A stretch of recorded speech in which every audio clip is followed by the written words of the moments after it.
Now, after 10 years at the post, UN Secretary-General Ban Ki-moon is ending his role as the world's top diplomat. He said goodbye to his colleagues in New York on Friday.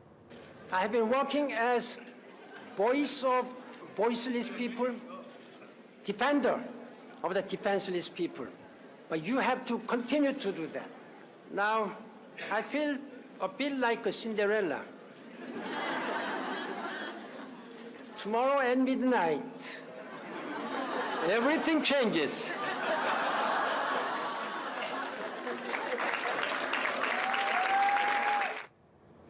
Well, many are now looking back at Ban's legacy, some with praise, others with disappointment. TRT World's Kahraman Halis-Çelik brings us more from New York. A world seemingly more divided and more dangerous. Wars continue to claim lives, while millions of people have been uprooted from their homes. Climate change threatens both livelihoods and biodiversity. And the person often expected to do something about it all, and often blamed for failing, is the Secretary General of the United Nations. Ban Ki-moon has run the UN for a decade. As he left, many asked the inevitable question: what has he accomplished? The UN has been widely criticized as being ineffective at maintaining international peace and security. Ban often expressed frustration at the failure of the organization to resolve crises. Far too often, I have seen widely supported proposals blocked in the name of consensus by a few, or sometimes even just one country. Time and again, I have seen essential action and good ideas blocked in the Security Council, blocked in the General Assembly. In his early years, Ban Ki-moon led the United Nations through diplomacy and spearheaded long overdue bureaucratic reforms.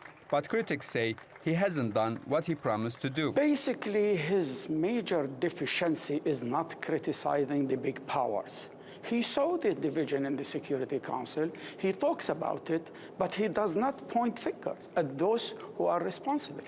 Critics say the world's top diplomat failed in many issues. His acknowledgement of the UN's role in the Haiti cholera epidemic and sex scandals of the UN peacekeepers was seen as too little, too late. The Arab Spring, Syrian war, Ebola crisis, the war in Ukraine, North Korea and Israeli-Palestinian conflict presented tough challenges for the Secretary General over the years. Despite his efforts, many states insisted on promoting their national interests instead of trying to find common ground. As a result, the UN looked more and more irrelevant. Ban Ki-moon focused on longer-term issues in his second term. He brought the international community together in defining the development agenda for the next 15 years. Sustainable development goals were accepted by the world's body in September 2016. And after years of intense diplomacy, the Secretary General achieved in uniting the world to agree a landmark global climate change pact. Ban Ki-moon left a legacy filled with a challenging past in an organization facing an uncertain future. Kahraman Halis-Çelik, TRT World, the United Nations, New York.